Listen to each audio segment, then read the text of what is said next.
आज का टॉपिक आज हम डिस्कस करेंगे कि what is the difference between a buyer and the factory merchandiser. सबसे पहले हम जानते हैं कि बायर और जो बाइंग करने के लिए हमारे पास आते हैं वो कौन कौन होते हैं और उनके यहाँ क्या क्या डिपार्टमेंट होते हैं। जैसे हमारे यहाँ सारे डिपार्टमेंट होते हैं, जैसे हमारे यहाँ डिज़ाइनर टीम होती है, हमारे यहाँ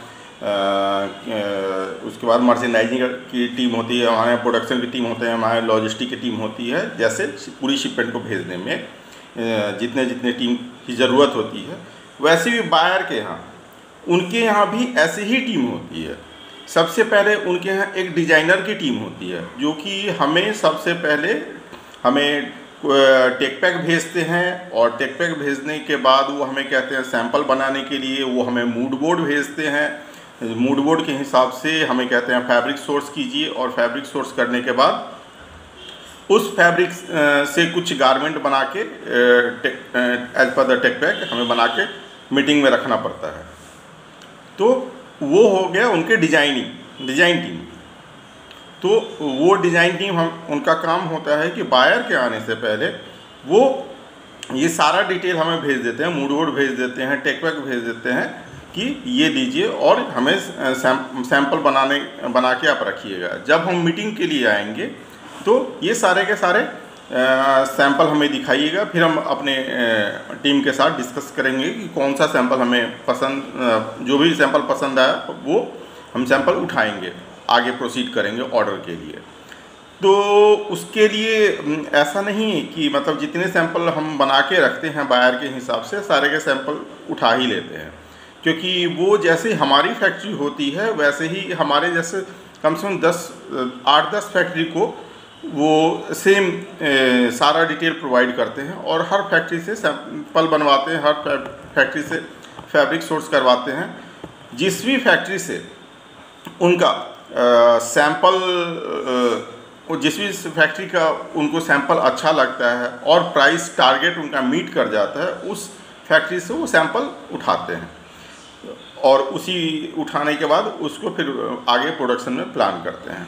अब बायर कौन कौन होते हैं, बायर कैसे, उनके थोड़ा मैं और डिटेल में आपको बताऊं कि जैसे बायर कौन है। तो जैसे मैंने बताया कि वहाँ पे बाइंग जो बायर आते हैं, जो डिज़ाइन टीम होती है, तो डिज़ाइनर आते हैं उस मीटिंग में हमारे पास। तो डिज़ाइनर अपना डिज़ाइन लेके आते हैं। उसके बाद जो मर्चेंडाइजर होते हैं वहाँ के, उनका ये काम होता है, उसको हम सोर्सिंग मर्चेंडाइजर कहते हैं, अब उसको बायर भी हम लोग कहते हैं। तो उनका ये काम होता है कि ये अपना बजट लेके बैठते हैं कि हमारे पास इतना बजट है। अब डिज़ाइन टीम ने तो बहुत सारे सैंपल बनवा दिए, उन्होंने कम से कम 200 सैंपल बनवा दिए। लेकिन जब कोर टीम आते हैं, मतलब सारे टीम मेंबर वहाँ से आते हैं, कोर टीम मेंबर आते हैं, उसके बाद बाइंग वाले जो आते हैं और साथ में डिज़ाइनर भी बैठते हैं, तो वो सब मिला के देखते हैं कि हमें इनके यहाँ से कितने सैंपल लेने हैं। अगर पूरी टीम आ जाती है तो उसी बेस पे वो सैंपल पिकअप करते के और उठा के, कुछ ऐसे भी केस होते हैं कि शोरूम में ही ऑर्डर कंफर्म कर देते हैं, और बहुत बार ऐसा होता है कि सारे के सारे सैंपल वो कहते हैं कि हमें हमारे ऑफिस भेजिए अलॉन्ग विद द प्राइसेस, क्योंकि बहुत सारे सैंपल सेलेक्ट होते हैं तो वो हैंड कैरी नहीं करते हैं, वो एक रेंज बना देते हैं कि ये सैंपल हमने सेलेक्ट किया है, और मान लो 100-200 सैंपल हमने सेलेक्ट किया है, ये 100-200 सैंपल आप हमें भेज दीजिए। ऐसे ही वो सारे के सारे फैक्ट्री से एक बार उठाते हैं, और उठाने के बाद अपने यहाँ ले जाके उनको फेस वाइज डिसाइड करते हैं कि ये फर्स्ट फेस में ये सैंपल हम डालेंगे, ये सेकंड फेस में लेंगे। क्योंकि सीज़न जो होता है वो कुछ बायर 2 ही सीज़न लेते हैं, और एक ऑटम विंटर लेते हैं, दूसरे स्प्रिंग समर लेते हैं। तो ऑटम विंटर के लिए आए तो उसमें फेस उठा लेते हैं, फर्स्ट फेस 1, फेस 2, फेस 3 करके, उन्होंने लॉट 1 लॉट 2 जैसे भी करके, मतलब 2-3 फेस में उसको टोटल सीज़न को डिवाइड कर लेते हैं। तो आपस में जब सारे के सारे सैंपल सारी फैक्ट्री से वहाँ चला जाता है, तो वो वहाँ पे डिसाइड करते हैं कोर टीम के साथ कि ये जो सैंपल्स हैं ये हमें टोटल कम से कम 100 या 200 सैंपल हमने सेलेक्ट किए हर फैक्ट्री से। तो कोर टीम जो होता है, कोर टीम जो सारे मैनेजिंग डायरेक्टर वगैरह सब बैठे होते हैं, तो वो एक बजट बताते हैं कि ठीक है ये जो स्प्रिंग समर है या फिर ऑटम विंटर है, इस समय हमारा बजट इतने डॉलर का है, इतने $1000 का है, फिर $100,000 का जो भी होता है, मतलब कितने लाख का हमारा ऑर्डर है, हम आपको बजट देते हैं, आप उतने ही बजट में फैक्ट्री से माल खरीदिए, उससे ज़्यादा आप नहीं खरीद सकते। तो उसमें जो बाइंग टीम होती है वो अपना डिसाइड कर लेते हैं कि हमें इतने सैंपल, क्योंकि हर सैंपल का प्राइस तो फैक्ट्री दे चुकी होती है अलॉन्ग विद द सैंपल, और बायर के पास सारे सैंपल के प्राइस होते हैं, तो वो डिसाइड करते हैं कि ओके मुझे इतने पैसे मिले हैं इस सीज़न के लिए अलॉट हुए हैं, अब इतने ही बजट में हमें सारे कितने सैंपल उठाने हैं, तो वो उतने सैंपल फैक्ट्री को कहते हैं ठीक है हम इस सीज़न में आपने 100 सैंपल भेजे हैं, 100 में से 20 सैंपल सेलेक्ट हुए हैं, और 20 सैंपल भी हम इस फैक्ट्री में मतलब 4 बार में लेंगे। तो पहले लॉट 1 में या फिर फेस 1 में ऐसे करके जो भी होता है ऐसे, वो लॉट 1 में 6 स्टाइल ले लिया, फिर लॉट 2 में 2 स्टाइल ले लिया या 4 स्टाइल लिया, ऐसे कर करके वो अपना सारे सैंपल आपसे लेते हैं। वैसे ही वो हर फैक्ट्री के साथ वैसा ही करते हैं। तो और वो ये पूरी बाइंग की प्रोसेस मैंने आपको बता दी कि कैसे करते हैं। अब आते हैं फैक्ट्री मर्चेंडाइजर। फैक्ट्री मर्चेंडाइजर होता है जो बायर हमारे सैंपल सेलेक्ट करते हैं, वो सैंपल जो डेवलपमेंट सैंपल तो जनरली मर्चेंडाइजर ही बना देता है, बहुत कम ही जगह होते हैं कि वो शोरूम वाले बनाते हैं। शोरूम वाले बनाते हैं, मतलब शोरूम में जो डिजाइनर टीम होती है वो बनाती है। डिजाइनर टीम जनरली अपने रेंज का ही सैंपल बनाती है, जो बायर एक अपना मूड बोर्ड भेजती है, उस मूड बोर्ड के हिसाब से ही वो पूरा रेंज बना देती है। रेंज मतलब ये हो गया कि एक कलर कॉम्बो का है, उसी कलर कॉम्बो में उसने लेके ड्रेस से लेके स्कर्ट और बहुत सारे जो होते हैं ब्लाउजेज, उस कॉम्बो में जो उस ट्राउज़र हो गया और भी बहुत सारे mini top, long dress, short dress जो भी होते हैं, वो पूरा रेंज बना के रखते हैं उस बायर के लिए। बायर सपोज कोई बायर प्रिंट एक सेलेक्ट करता है तो उस प्रिंट में पूरे रेंज बना के रखते हैं डिजाइनर। अब बायर आता है, उनको देखता है कि ओके इसमें से इस प्रिंट में से मुझे 4 स्टाइल उठाने हैं, उस प्रिंट से मुझे 2 स्टाइल उठाने हैं, अगले प्रिंट से मुझे इतने, क्योंकि बायर तो सब कुछ डेवलप करवा चुका है होता है, लेकिन साथ में उसके पास बजट का भी इशू होता है कि हमें इतने ही बजट में सारा का सारा खरीदना है। तो वो उठा के फिर अपने बजट के हिसाब से उतने सैंपल सेलेक्ट करते हैं, हर प्रिंट से या हर कॉम्बो से वो लेते हैं और उसके बाद अपने कोर टीम के पास ले जाते हैं। तो यहाँ के मर्चेंट जो होते हैं, जो हमारी डिज़ाइन टीम से सारे के सारे सैंपल लेते हैं, जो बायर सेलेक्ट करता है, सबका मर्चेंट फ़ोटो खींचता है, और डिज़ाइन टीम भी हमारे यहाँ फैक्ट्री में बैठ के सारे फ़ोटो ले लेते हैं, कौन कौन सैंपल जा रहा है, जो डिज़ाइनर की तरफ से जा रहा है, जो मर्चेंडाइजर की तरफ से जा रहा है, मर्चेंडाइजर उन सबका फ़ोटो लेता है और सबकी कॉस्टिंग करके बायर को भेजता है। मैक्सिमम बायर कहते हैं कॉस्टिंग भेज दो, कुछ ही ऐसे बायर होते हैं जो कहते हैं बिना कॉस्टिंग के भेजो, लेकिन मैक्सिमम बायर कहते हैं जो भी सैंपल आ रहा है kindly send me along with all the costings, so I will be able to decide so कितने सैंपल मुझे लेने हैं इस बार इस सीज़न में। तो मर्चेंट का काम हो गया, फैक्ट्री वाले मर्चेंट का, कि सबसे पहले सारे के सारे सैंपल उठाओ और सैंपल उठा के बायर को कोरियर करो। कोरियर कर भले ही बाइंग हाउस के थ्रू डायरेक्ट बाइंग हाउस के थ्रू जा रहा है तो बाइंग हाउस को भेज दो, लाइजन ऑफिस थ्रू जा रहा है लाइजन ऑफिस को भेज दो, या फिर डायरेक्ट जा रहा है तो डायरेक्ट कोरियर कर दो। उसके बाद उसको फॉलो करो कि ये जो सैंपल हमने भेजे हैं, इस सैंपल पे बायर कितने पे हमसे इंक्वायरी कर रहा है, कि जितने सैंपल लेके गए हैं इनमें से कितने सैंपल बायर हमसे पूछ रहा है कि हाँ ये इस सीज़न में ले रहा है, या फिर सारे के सारे ले रहा है, या कितने % वो ले रहा है हमसे। फिर हम बायर के पीछे फॉलो करते रहते हैं बाइंग हाउस के थ्रू या डायरेक्टली, प्लीज़ बताइए। वो बता देता है कि हमारा बाइंग वीक ये है, मतलब ऐसा नहीं कि सैंपल आज गया और कल से हम चेंज करना स्टार्ट कर दें, कि वो हमें बताइए। बायर का डेट होता है कि हमारा बाइंग वीक जब सैंपल पहुंचता है, पहुंचने के मतलब 2-4 दिन 5 दिन के बाद बायर हाथ में टाइम लेके बता देता है कि हमारा बाइंग वीक इतने तारीख से है और सैंपल आपके 2-4 दिन पहले पहुंच जाने चाहिए।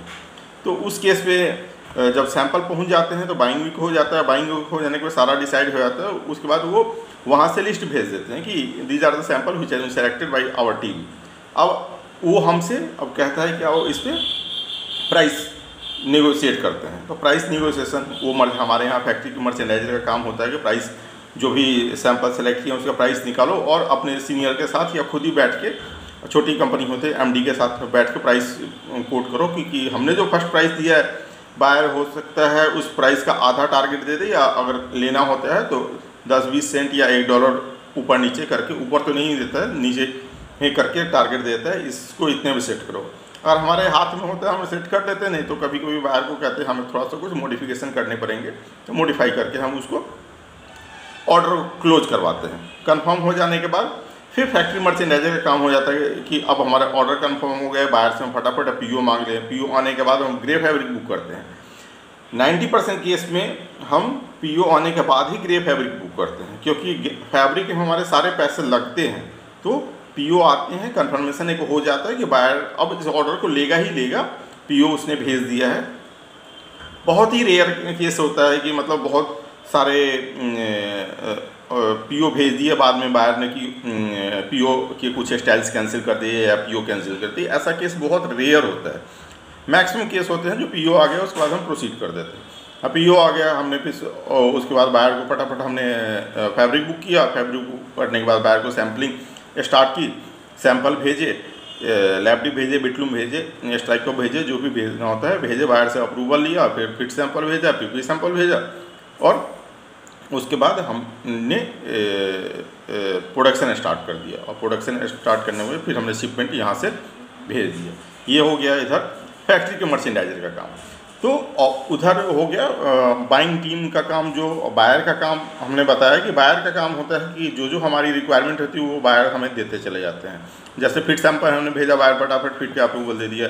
लैब डिप भेजा, बिटलूम भेजा, तो बायर वहाँ से उन सब चीज़ों का अप्रूवल हमें देते हैं और सारा सब कुछ क्लोज करते चले जाते हैं।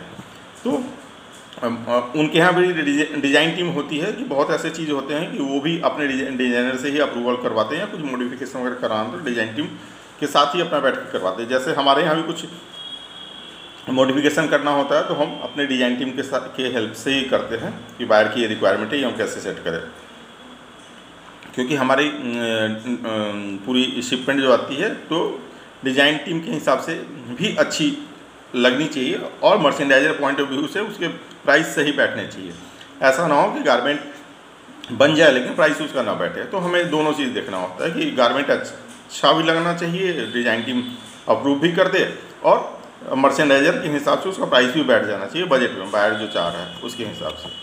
तो यही दो डिफरेंस है कि बायर का रोल क्या होता है और जो वहाँ बैठते हैं। ये बायर कहीं का भी हो सकता है। एक और चीज़, ये बायर कहीं का भी हो सकता है।